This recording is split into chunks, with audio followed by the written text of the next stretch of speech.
Okay, welcome to session 12 of Empowering You for Purpose. And this is the part 2 of looking at the sphere of education. And understanding the importance of education is really crucial for anyone who desires to be involved in God's plan and purpose to build free and flourishing nations, to disciple nations, what we would refer to as the Great Commission. And I'd like to begin this session by underlining the importance within education of the impact of worldview, because it's our worldview that ultimately drives a society's policies in education, what happens in schools, in the classroom. But I would suggest, put it out there, that only the biblical worldview and biblical values can establish free societies. What's also critical to understand, I believe, is that the educational policy and the program will always be driven by some faith, some ideology. You know, it's impossible to be neutral on this. I don't think there is any such thing as a neutral worldview. So if we look at the three broad worldviews, and there are others that kind of fall under these three categories, you would have the Judeo-Christian, the biblical worldview, theism. Welcome, Liz. Good to see you, Liz. We'll say a proper hello in a moment. Which you're very welcome. Leads to a free and flourishing society. There is then on one end of the spectrum, animism, that sees ultimate reality as being spiritual. And on the other end is secularism, where ultimate reality is viewed as being essentially physical. Theism, or the biblical worldview, is in the middle of those, where ultimate reality is personal. So at the end of the last session, Paul raised, it's good that you're here again, Paul, with us today, to be able to contribute again and a bit later on in this session. He raised the question of secularism. So I want to take a bit of time just to explore that a little bit as we get into this session today. The question is, secularization of culture, is it a good thing or is it a bad thing? Or maybe it's neither one or the other. I would put it out there that secularism, and I'm not, there are many others that say this. I'm drawing on people far more qualified than myself with these comments here, that secularism can offer no true meaning and purpose for life. It was Jean-Paul Sartre, who was a secular humanist, that said, no one created you for purpose.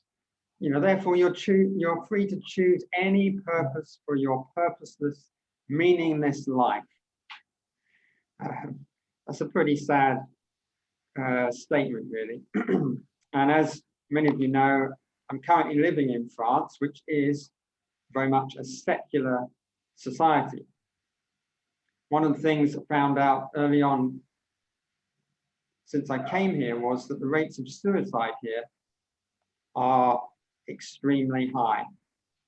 And they tend to be much higher in secular societies and nations, which, if you think of Sartre's statement, it kind of ties in with that. And it's becoming an increasingly serious issue. I think COVID has made it even worse. Without God shaping a society's vision, a vision for the future, a vision for the world, then who's going to provide that? And actually, secularism doesn't really offer anything in that regard. The other thing I would like to highlight is that secularists and atheists often forget that they are living the benefits of a society with a biblical heritage, certainly when it comes to the UK,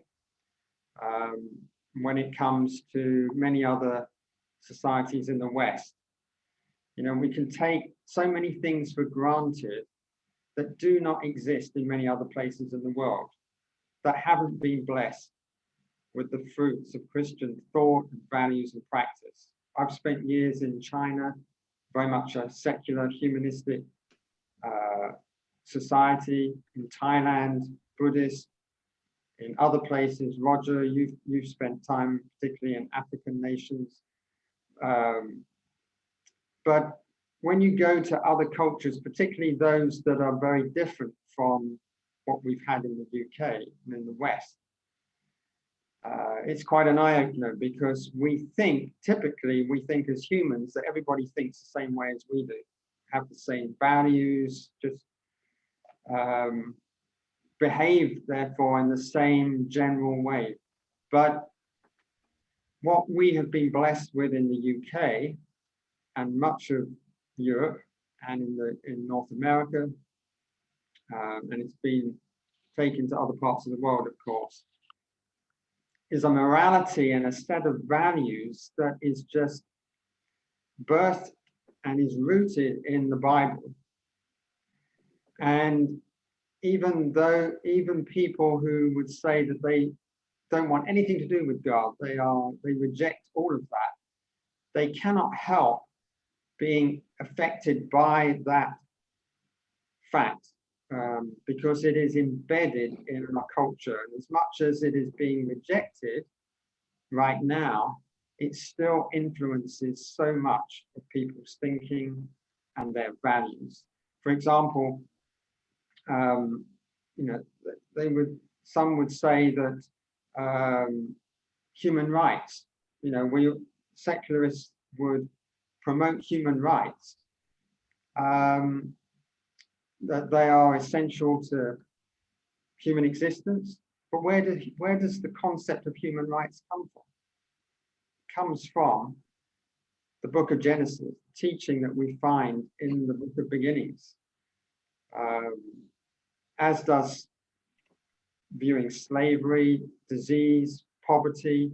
All these things are wrong, because the Bible says that these things came from man's fall and rejection of God and disobeying God.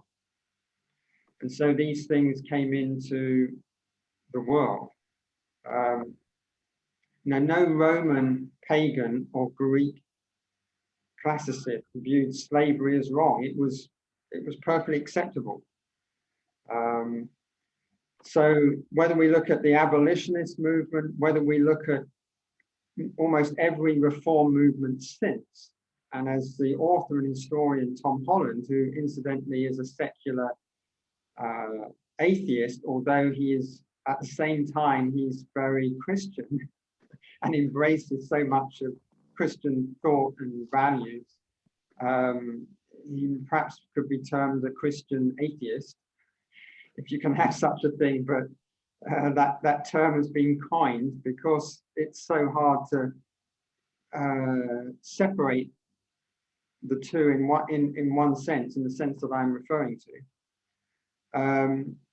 But every reform movement, he says, delivering those that are oppressed from the hands of the oppressor, whoever that happens to be, has a similar history that is rooted in the deliverance of the Hebrews in Egypt, Exodus, in the Bible.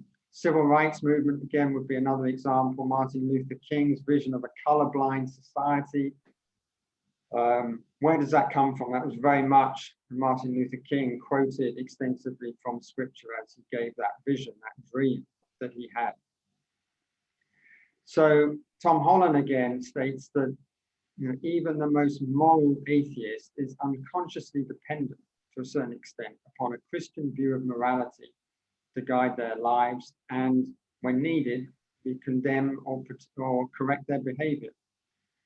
So more than perhaps some people are willing to admit, ultimately, secular world owes so much to Christian values in Western culture. So much so that we think now, they would think that these things are self-evident.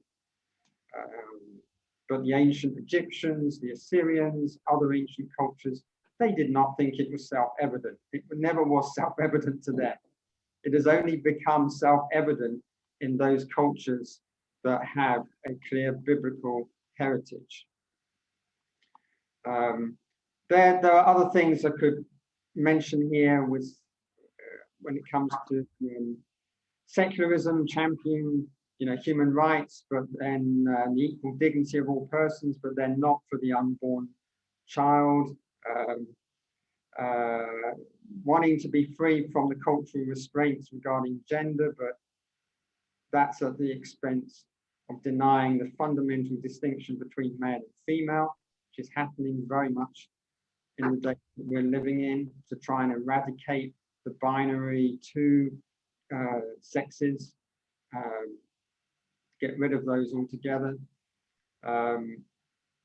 Caring for the weak and the sick. I mean, it's been the Christians, both in the West and through mission work over the centuries, that has led the way since the time of Jesus, really, to really ground these values and stand up for human rights and for the life of the unborn, uphold the value of women, and honor the distinction between male and female, and many other things like that. It was Nietzsche that said, without Christianity, all we are left with is the will to power and no moral absolutes. The famous theologian J.I. Packer, he said that secularism was the greatest threat to the Christian faith. It threatens religious freedom and will ultimately deny all freedom of speech and freedom of conscience if it's not resisted. So the comment was made, and obviously a bit later, Paul, you'll have the opportunity to come back on this with your views about having a level playing field. My argument would be there is no making society more secularized would not result in a level playing field. Every worldview, as I say, is not neutral. It has a very clear agenda. And I would argue that secularism, humanistic, secular atheism, is out to destroy the Christian faith, is to rid society of God. And in doing that will result in untold pain and suffering, and because it is an anti-God worldview, and offers no real hope or freedom for people. And for our younger generation, and I would just mention this as I draw this part of the session to a close. As I was preparing for this session, I came across the Comprehensive Sexuality Agenda, the CSE agenda. Nothing to do with GCSE and CSE. Specifically within, obviously, the context of education, but specifically with sexuality. And I was shocked at what I discovered, because this agenda, which is supported and promoted by the United Nations, is actually a war on children from the youngest age, if you really understand what it's planning to do. And it's designed to change the sexual and gender norms within society, and promotes high-risk sexual behaviors and encourages even the youngest of children to experiment sexually. It all comes out of Dr. Alfred Kinsey's philosophies that children are basically sexual from birth,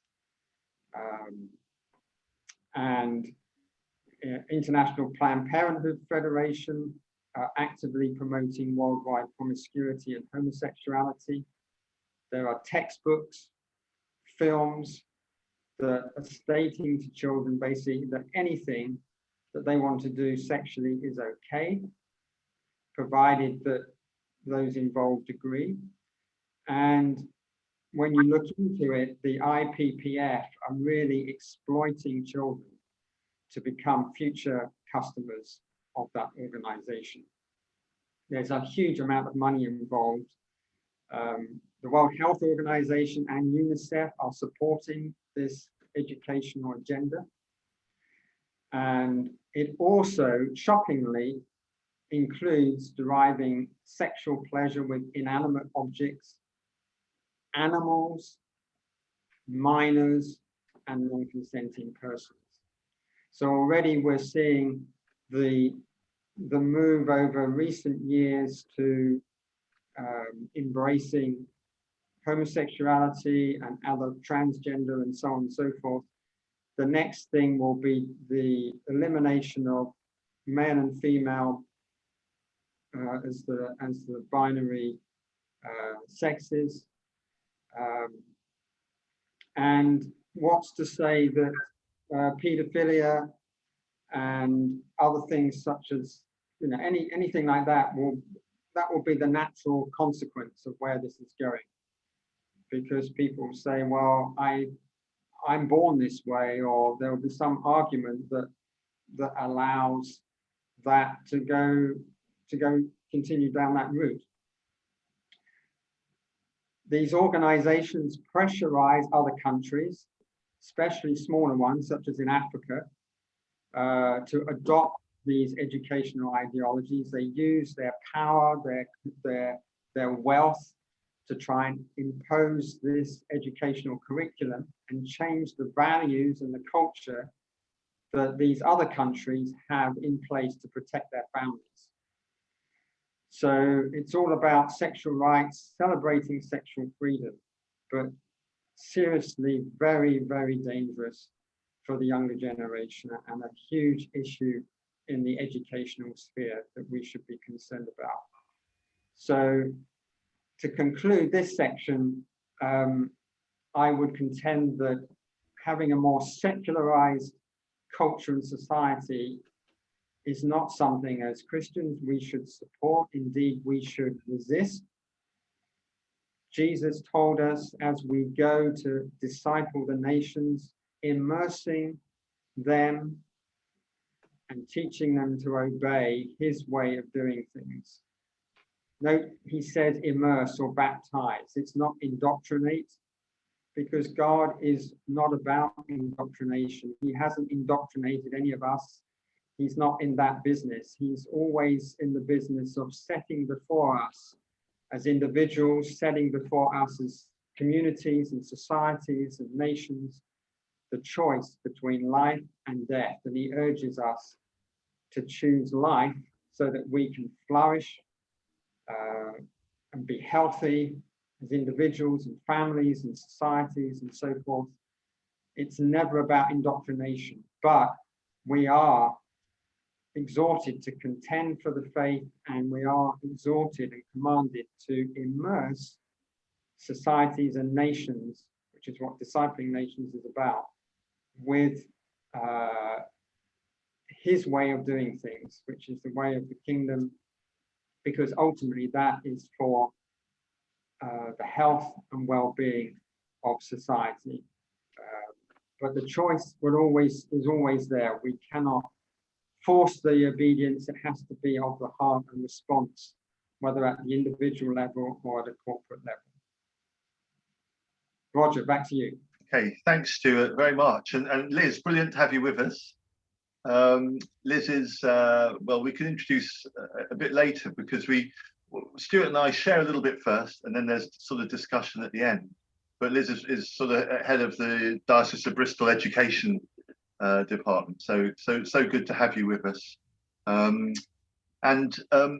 Just carrying on, I introduced Jane Gillis last session, so great to have you with us as well. Always good to have you, Paul, as well. And Jane, again, will introduce you a little bit later, a little bit more. So I'm Roger Allen, taught for 12 years in Bristol and in Zambia. Was a head of humanities, but included in a Christian school or two. And it was always very interesting sort of to look around at biblical Christian perspectives on education. So obviously Stuart's come in with a whole thing around there to do with secularization. Be great to revisit that when at the end we sort of knock around a bit of discussion.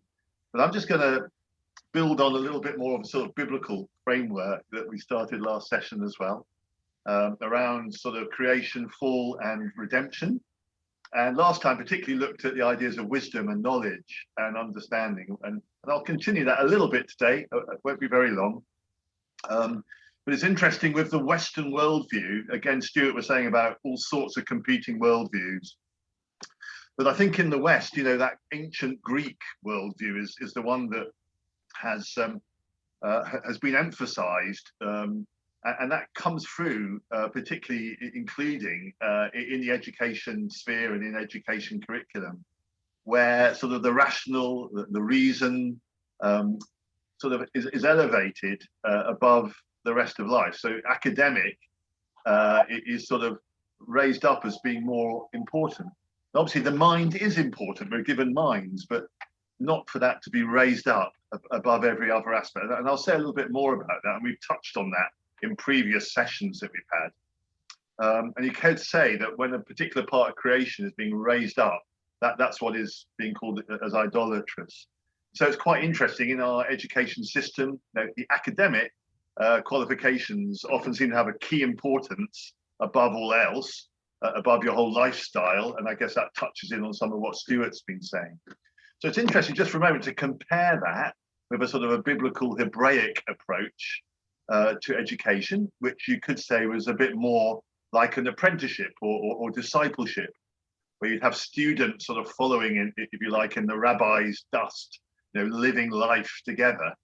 And I've heard it said that sort of 70% of what they learned was from the lifestyle and walking together, and really 30% would be information.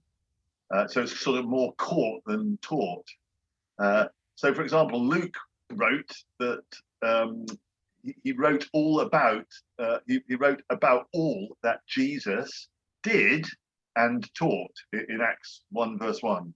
It wasn't only what he taught. It wasn't purely the academic. It was his lifestyle, all that he did. And Paul talks in 2 Timothy 3 verse 16 about, you know, people following his teaching and his way of life. And Proverbs talk about a father's instruction and teaching, and that father tells his sons to get wisdom and understanding for life. That's Proverbs 4 1 to 11. So it's far more, perhaps you could argue, from that Hebraic background, a sort of a relational knowledge, and that word yada that we've touched on before, of intimate love relationship, where, for example, it says, you know, Adam knew Eve. And it says, you know, if we love Jesus, so it's relational, we will obey his teachings and his commands, and it will affect our whole lifestyle. So it says that in John 14, verse 23. And so it's all about gaining wisdom and understanding and knowledge for life. And so it's really interesting when Peter and the disciples were before the high priest and the Sanhedrin, because they saw that they were unschooled, but that their knowledge and their wisdom and their lifestyle astonished them, and they were astonished at their teaching, it says in Acts 4 verse 13. So as I said, in 2 Timothy 3 verse 16, it talks about Paul's teaching, but also his way of life. And it says it's good to become wise through the scriptures, that they are God-breathed, they're useful for teaching, for training, and for righteousness, for right living. And we become a man or a woman of God who are thoroughly equipped for every good work. it's really interesting, as Stuart says, to see how that whole biblical and Hebraic approach to education has been a real reason for Christians throughout the ages to be promoting education. And that's certainly true, ever so briefly, in the Bristol area where we come from. And I suppose a real motivation behind that was always to help children to read originally, especially to read the Bible. And so it was around literacy a lot.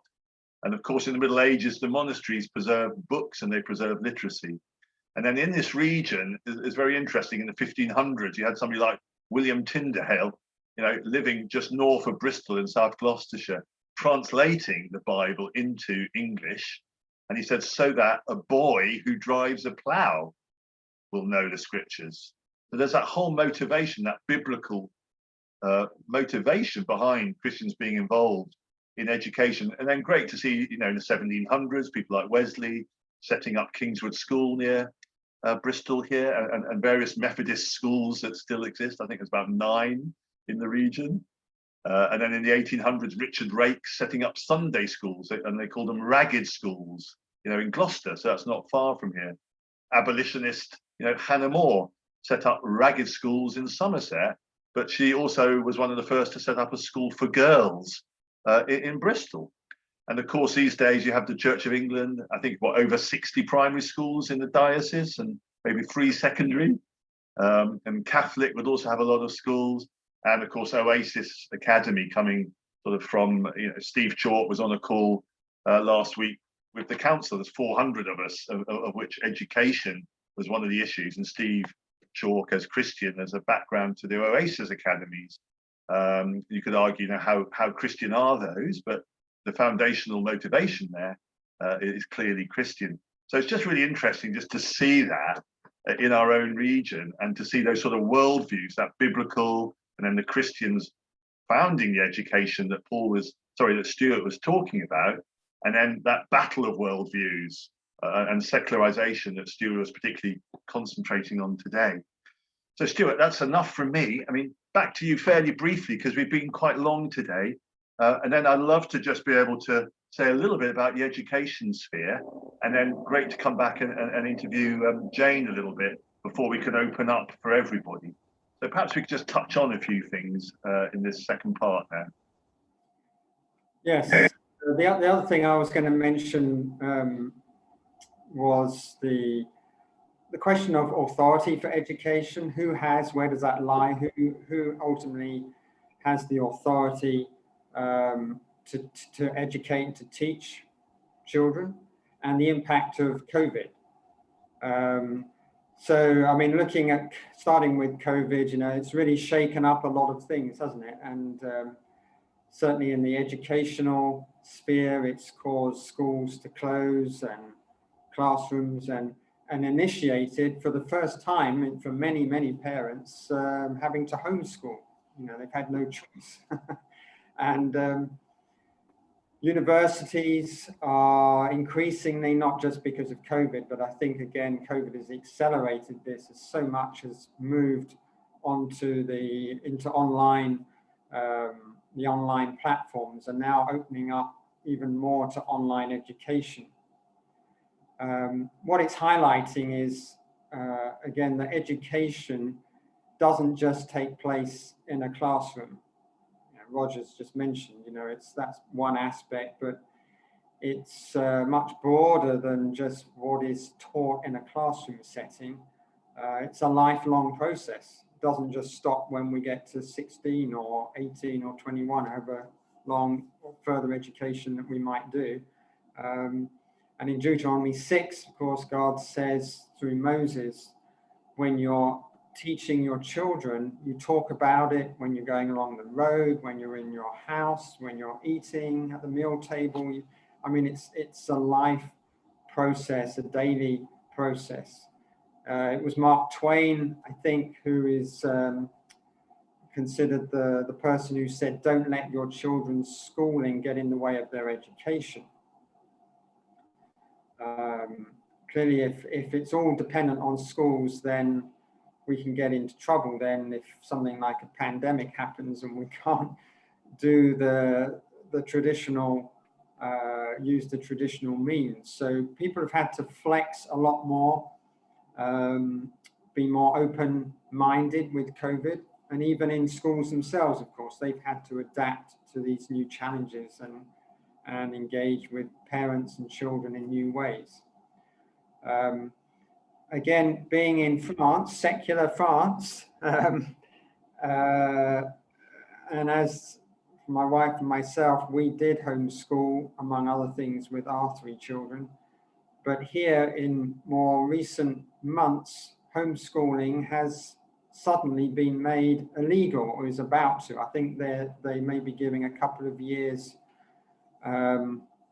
that people who are homeschooling currently can still continue to do that with certain permission. But homeschooling has essentially been made illegal under the pretense of eliminating the threat of terrorism from extreme Islam. Again, this raises the question, well, who has authority over education? I would contend that this is a gross overreach of government into the sphere of education, where parents, and certainly from the Bible and from God's point of view, it's clearly with the parents who are primarily responsible for the education of their children. It was Abraham Kuyper, the theologian and once the Prime Minister of Holland, who wrote about this, talked about the different spheres of society and the sphere sovereignty. And he contended that each sphere had its own limited responsibility and authority, and it was not to encroach on the authority that was given to other spheres. So government has authority in certain areas, and family and parents, there is authority there, which would include education.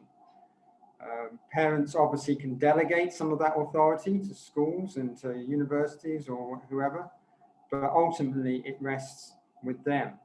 But what we're seeing today, again, with an increasingly secularized humanistic culture and society, which is removing God out of education, removing God out of so many areas of society, government is having to step in and become Lord and Savior.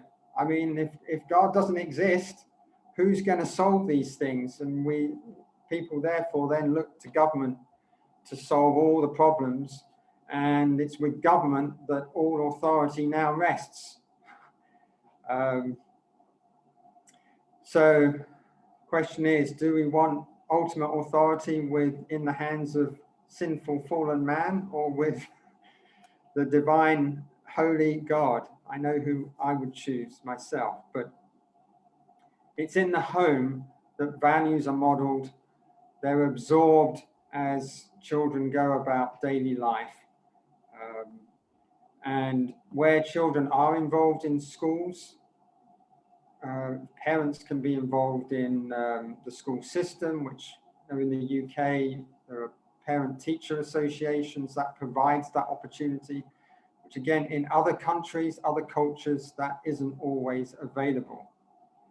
And the Bible does specifically exhort fathers to nurture what they see in their child's heart. So just a few thoughts, comments about where education authority lies, and also how COVID has impacted on education in these days, and looking ahead into the future, maybe how that will continue to have an impact.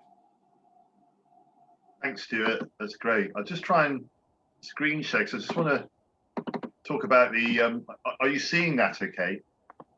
It's from the Together for Bristol website. That's cool. And it's the education page. And Jane is one of the co-facilitators of the education sphere. I love the way Jane wrote with our vision there across the Bristol region, wanting Christians and others in education to feel excited and encouraged as they play their role in transforming our city and region. And So, you know, following on from what Stuart says, you know, knocking around and starting to think more Christianly about education and encouraging each other, that we really can bring, you know, kingdom of God transformation to our region. And about us, you know, we're a group of Christians who are sort of passionate about education, linking with teachers, governors, and others, and include various organisations that I'll mention briefly down below as well. And we also help churches link with schools across the region, and particularly Jane's involved with that, and we touched on that a bit last time. It's interesting to see the various organisations listed there. Actually, you know, we work increasingly closely with the council. I'll say a bit more about that, but also sort of the Catholic schools, Church of England schools. Great to have Liz Tannen with us tonight. The Global Goals Centre that sort of looks at sustainable development goals, education centre, Hope's Place, particularly working with teenagers around self-esteem and resilience in schools. Open the Book, particularly they act out biblical stories in schools. Then you have Pray for Schools and Prayer Space in Schools. And Muller's over the years have been involved, obviously, with young children and orphans, and have a particular role with youth work and into the schools. And a particular link there with Bristol Schools Connection, and we'll ask Jane a little bit more about that in a moment. But it is interesting, just going back up a moment, to see, you know, the sort of things that the sphere has done over the last few years. There's an increasing engagement with the council, as I said. For example, there's something where we link with Feeding Bristol, with breakfast clubs in over 30 of the most deprived schools. Obviously, out of COVID, Stuart mentioning COVID and increased mental health issues. We work closely with Transforming Lives for Good. And we'll probably ask Jane a little bit more about that in a sec, where that's helping mentors be sort of one-to-one with children in primary schools, with children who are at danger of exclusion for schools. They just do 1 hour a week for 1 year, and it makes a massive difference. But over the years, we sort of gathered together.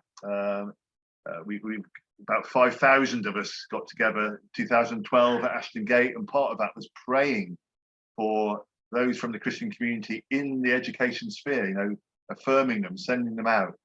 There'll be small gatherings of teachers in pubs, or praying together on Zoom like we did last week, which was great. Growing, we sort of learn from God and from each other. You know, these podcasts now are just ways where Stuart and I are sort of experimenting and learning together as to how we can help this to grow. And we had a Going Deeper conference at Colston Hall 2013 with seminars about education there. And the Go was obviously behind and supporting all sorts of key Christians in key positions in education. And I'll ask Jane a bit about that in a moment. And with TLG, where the council's asked us to connect with, I think, 40 of the most of the schools that are most in need of education and support. So that's enough from me. But Jane, just so great to have you with us again. Thanks for joining us, and thanks for sharing like you did last time. Obviously, you're the founder of Bristol Schools Connection, but also the co-facilitator of the education sphere. And last time you shared a bit of your story, a bit about Bristol Schools Connection and that story, and a bit of your heart for education. And I think it'd just be great. I think I'm particularly interested, actually, where we're talking about education this time, being in schools and also being outside schools. I know you're involved with quite a lot of sort of forest school and outdoor education as well. And I wonder, you know, that's really interesting. It's probably a bit more informal education, maybe a bit more relational. I don't know if you've got a story or two to tell us about that, and why you're passionate about that, as well as engaging with sort of the more formal school sector as well. Yeah, I mean, I think there's a few different reasons why I'm really passionate about the outdoor stuff. I mean, I think there's a few different hearts behind that. I suppose one of them is I think I'm passionate about children loving our world around us. And I think that you can teach environmental stuff in a classroom and say, come on, there's issues and let's be environmental, campaigners and whatever. But actually, I think the best thing that you can do is help children to love the creation that we've got, the world that we've got. And by teaching children what the name of a flower is, or by watching buds that are coming out really slowly each week and getting that absolute love of the world around them, then you're going to get children who are passionate about looking after the world. So yeah, my passion for outdoor education is huge because of that, really, I suppose. But also I love the forest school sort of ethos. Anyone who knows a bit about forest school and will know that you very much go with the children's sort of leading and guiding with your learning. So yeah, you feed off them, really. That's forest school at its purest. Brilliant. I get a chance to do that every now and then with smaller groups, but a lot of our stuff we end up being a little bit more structured because we'll get a whole class that we work with and so on. But at its purest, you go with the flow of the children, and it's marvelous, really. No, brilliant. Yeah. Fantastic.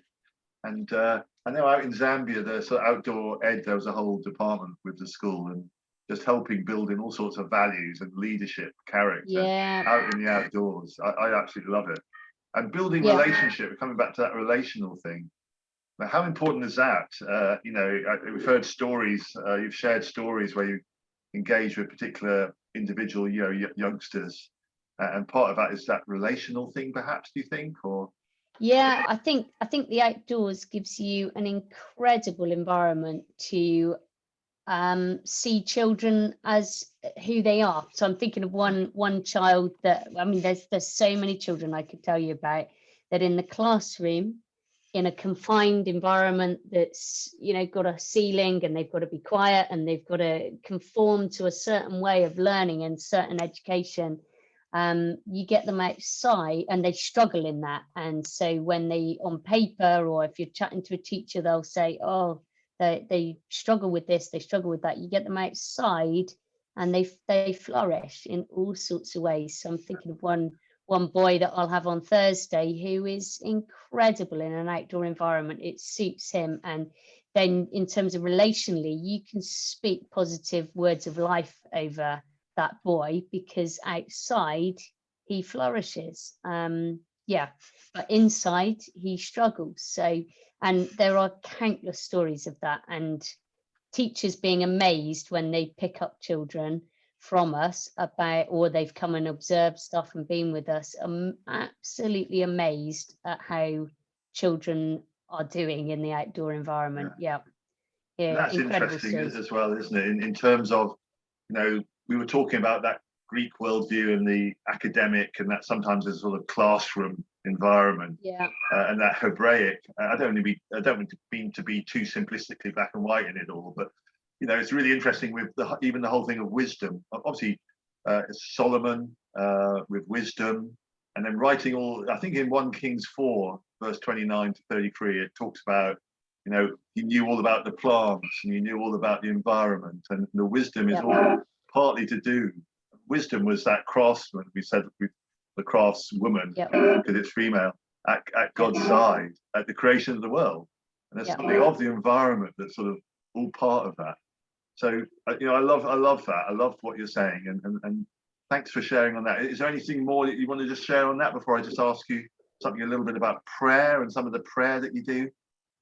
Yeah, I mean, I think I don't know who's echoing there, whether it's just me echoing away, but anyway, yeah, I mean, I think we've, in terms of like literacy and numeracy stuff, last week, for instance, we were writing poems based on a book called The Lost Words, and the poems that the children were writing in an outdoor environment, outstanding, and then we did some maths about, we had a reason for maths, it's like, let's try and work out the age of these trees with working, out the girth with their hands, and a small calculation, but seeing children passionate about maths because they're outside and it's got a purpose, and it's in an environment that they've grown to love, so they want to know how old is that tree.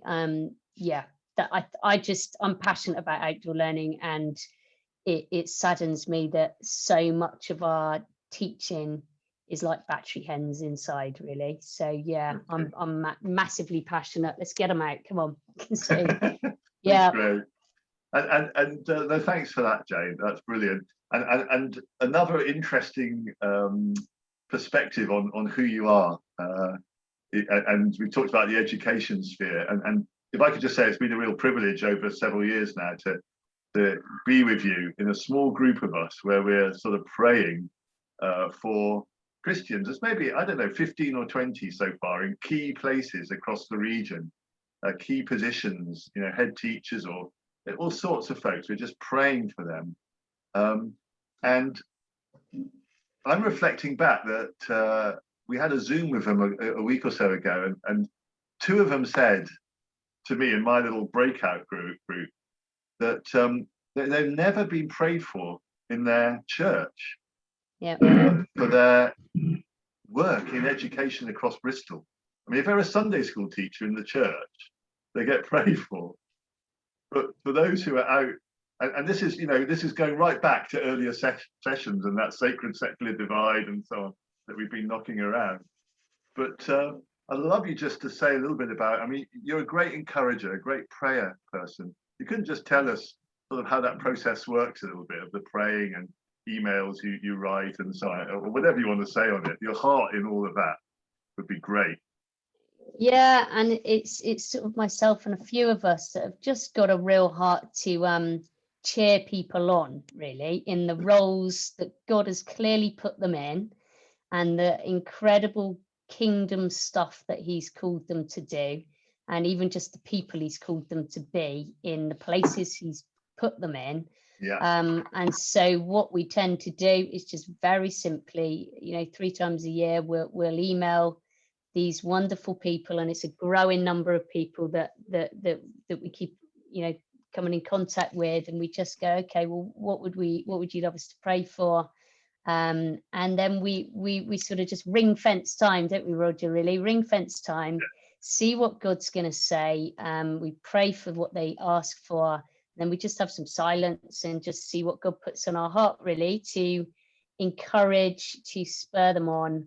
And yeah, and we do it, you know, pretty fast, see what comes in our heads, what God puts on our hearts, and then we just feed it back to these wonderful people via email. And yeah, we just want to encourage, spur them on and pray for them, but be a conduit for God in that and see what God wants to say to them. Ultimately, it's not our words that have got power and that sort of stuff to spur people on. I think massively it's the Holy Spirit and what they're, you know, what God wants to do in that. So yeah. We have a lot of fun with that. I love those times. You have a lot of fun. But I think what is outstanding from your point of view there is that you then take the time actually to craft a sort of email that brings together what we've sensed, and you share that with folks. And you know, I think we're both really knocked over sometimes, a real privilege as to how trusting folks are, and they'll open up and share. Yeah. But they'll also sometimes say that this is the only time that I really ever get prayed for. And therefore they're particularly grateful for that. And you know, I'm really thankful to you because you very much lead us in that. It's your heart for prayer and encouragement that has sort of caused that little group to get together. And so that's terrific. I don't know, have you got any final little comments? You've been it's been great to have you for these couple of sessions. We've gone from here and there all over. I don't know if you've got a final thought or two that you'd like to share, and then we'll open it up where we don't have masses of time today. We've probably gone on a little bit longer than we normally would, and therefore slightly less for discussion. But Jane, do just finish off with a thought or two if you want. I mean, no problem if not. I think throughout history we've had, you know, an imperfect education system, haven't we? And it's never going to be perfect, but I think God calls us to be a part of it, and God calls us to God calls all sorts of us people to all sorts of places, and he says just play a part in seeing transformation happen. So yeah, I mean, I think we've had different takes on it tonight, haven't we? Different opinions and so on. And yeah, it'd be good to hear what others on the call want to say, I think, rather than me chatting on. But yeah. Yeah, no, that's brilliant. No, thanks, Jane. And just touching base on a couple of earlier sessions, particularly back with Liz, you know, great to have you with us, but we've sort of been just so affirming our calling in every aspect of life. You know, we don't sort of have to go to Africa, or we don't have to be sort of in church like Sunday school teacher, however wonderful those people are. You know, it's equally important to be involved in all those aspects of life. So there's a lot we could talk about. I mean, Paul, I imagine you're really keen to come back a bit at what Stuart was saying on the secularization. Clearly, I mean, no problem if you don't want to. And then Liz, you may want to share a thought or two as well. You're a little bit buzzy there, Paul, but let's give it a go. Go for it. Let's the rest of us mute and see how it goes. Hi there. I don't think that noise was me, to be honest. But yes, an awful lot being said there about secularism and so on. Some of it I very much agree with. I do think that. Paul, you're a little bit too quiet there. I don't know if it's possible to speak right into the microphone. Sorry about that. Sorry. Yeah. Okay. Clearly, I do agree with quite a bit of what was being shared earlier. I think a lot of secular and atheist teachers assume a Christian framework, a Christian morality and values and so on, and they don't recognise. Many of them don't recognise that. Some of them do, and so I think that is a very important point.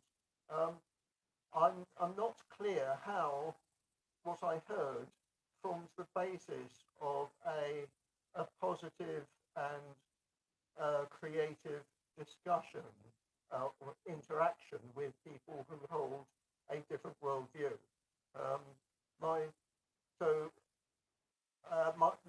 My understanding of secularism is very different from Stuart's, and so when I mentioned secularism last time, I was not seeking to promote all the things that he is assigning to secularism today.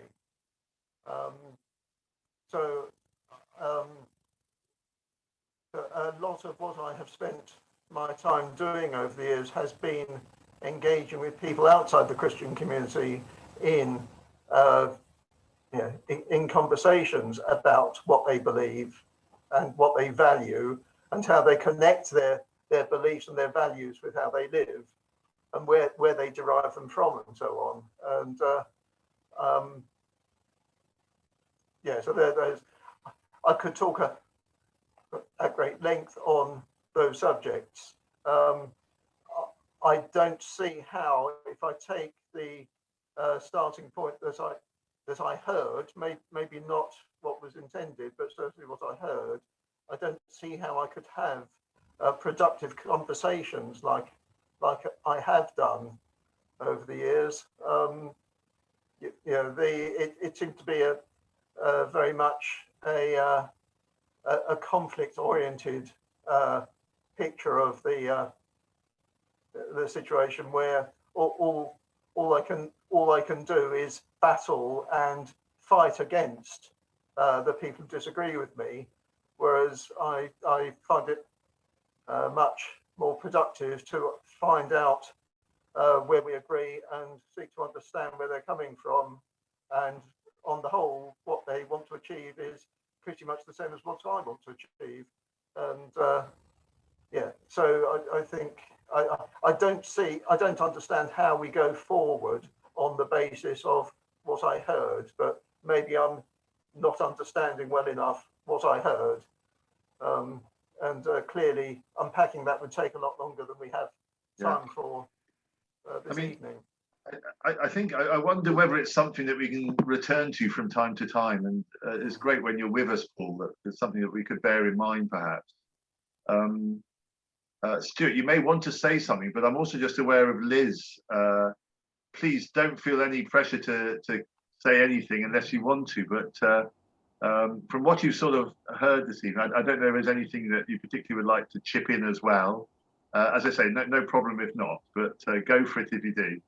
Yeah, thank you very much. I feel woefully unprepared in terms of the content of the topic, but in terms of our 72 church schools, the work that we do is all based around influence rather than power, I think. But it's true when Stuart was saying who holds the authority, that we could argue that the vast majority of what we do in schools is based on current government, but also heritage and legacy that comes from previous governments and Victorian times, the way we do things around here in terms of the money we have to educate as many people as possible in the shortest amount of time with the least amount of money. And we can't pretend that those power constructs don't exist. But there is also the Christian tradition and heritage, and I am ultimately hopeful. We've got a new Church of England vision. It's not that new, 2016, but it talks about seeking to educate for the common good. Deeply Christian, but serving the common good. So therefore, whether our children and the families that are educated in Church of England schools come from a Christian, secular, other faith, no faith background, is essentially is not for us to decide on their behalf or offer an evangelistic response. But what we offer, we try to offer, if you like, with God's grace, is an entry point into understanding a little more about the character of God as a loving God. So we might say, and in the vision, it talks that it's an education for all, because we all will benefit from life in all its fullness, an abundant life, a life overflowing. And you alluded to this earlier, Roger, that it's a life overflowing, not just with academic achievement, but a life that values academic achievement, but progress in all areas, and a spiritual life and a physical life and an emotionally healthy life, and so on. So the vision talks about educating for wisdom, knowledge and skills, and for hope and aspiration, and for community and living well together, and for dignity. And I think you could open on any page of the Bible, old or new, the Christian Bible, and you find story and you find narrative and you find the stories of people's lives where people are seeking to understand others and be understood. And wherever we start in any of those narratives, it seems to me that the pursuit of wisdom is something that we would want for all children, be they educated in their small box, Jane, or outside. And I would agree with you that we don't use our outside environments as much as we should. But if schools have put together a theologically literate vision, as in a Church of England school they are expected to do these days, I would like to think that that is a vision that enables them to learn to live well together. So all schools have values: Church of England schools, Muslim schools, schools that have no faith background, and we might have classically called secular maybe, but they've all got values.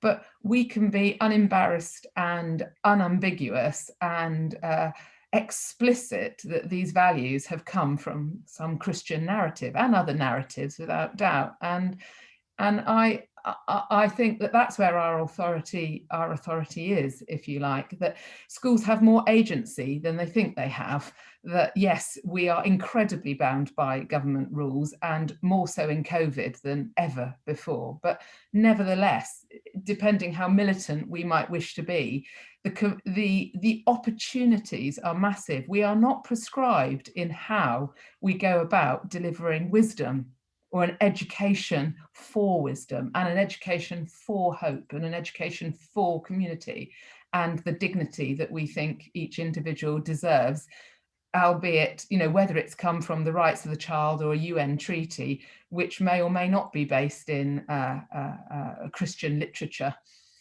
But I am ultimately hopeful. I think there is much that allows people to explore their humanity and you know, we are made imago Dei, we are made in the image of God. So that is really exciting. And perhaps we are made in the image of God, and some of our character is stuff we haven't yet explored. And I'm hopeful, and I'll just leave it at that. And in fact, I must leave you in 7 minutes at 8:10, come what may. So Yeah, thank you for hearing me out on that. No, Liz, that's fantastic, and thanks so much for such a a wise and articulate summary, to be honest, and thank you for that. We've been getting used to having hour-long sessions. We used to have 40 minutes and always miss out, get cut off. And we've got cut off now after an hour. Paul, thanks so much for your contributions, and we'll keep coming back to those. Jane, so great to have you with us, and thanks for all of who you are and what you do. Liz, be so encouraged, please, the whole time. We're so with you in all of who you are and what you're doing, and bless you. Stuart, I don't know if you've got a sort of a 30-seconder to put it together for us. That's give you an impossible task. Closing comments. It's been quite ranging our flow of conversation and discussion, from sort of underlying worldview issues at the kind of foundational level, to the beauty and wonder of exploring creation through a flower in the field, as Jane was talking about, and certainly outdoor learning as a former homeschool parent. I remember when we were in China with my wife, we had the flexibility. We could go and lie on the flat roof at night and study the stars. You know, you had that kind of flexibility. I'd like to just comment on Paul. Thanks for what you shared, Paul. And I'm certainly with you in terms of sharing on a one-to-one basis. I was not and would not adopt myself any kind of combative approach in sharing with individuals and friends, people that are of a different worldview. I think my intention in sharing what I did at the beginning was more to recognize at a fundamental level that there is a war going on of competing worldviews, and very much in the education sphere. And for us as Christians and as the church in general, not to be kind of naive about that or ignorant about that, but there are competing agendas, and we are called to speak truth into that situation, into education, to model, as others have said today, the ways of life that God has portrayed and revealed to us in his word, to be proactive, to take initiative. And you shared, Roger, so many initiatives that are taking place in Bristol. I think Bristol is one of those cities, more than many other places, certainly within the UK, that you're really leading the way in many of these areas and being a great role model in engaging in the different spheres. And just to really close, coming back to Jesus's call for us as believers to be light, to be the light that shines, to be the salt that preserves, and to be the yeast that leavens the whole of the loaf of society, if I can put it that way. So it's always about, Liz, you were saying, I think, about influencing. And that's what we're called. We're not talking about any top-down kind of heavy-handed approach, but it's whether at an individual level, one-on-one, or with school boards or parent-teacher associations, or whatever the context is, to, as God's people, as God's light representatives in the world, to be that, and to speak into situations and model the best way, not to not listen to others, but to listen and with understanding, but to also say, this is what we would put forward, and the reasons why it is for health and well-being, which some of these other approaches that I touched on tonight, that you can all Google and read about yourselves actually have some destructive elements and can be very harmful for us and for our children and the younger generation, which is really important. Great, thanks so much, Stuart. And a war going on, competing worldviews. Well, discuss. We could carry on for ages, but we need to stop there. And we'll carry on next time. And Liz, so great to have you join us. Thanks so much, Jay and Paul. And God bless you all. And go well. And thanks, Stuart, for setting these up for us. Bless your heart. Bye then.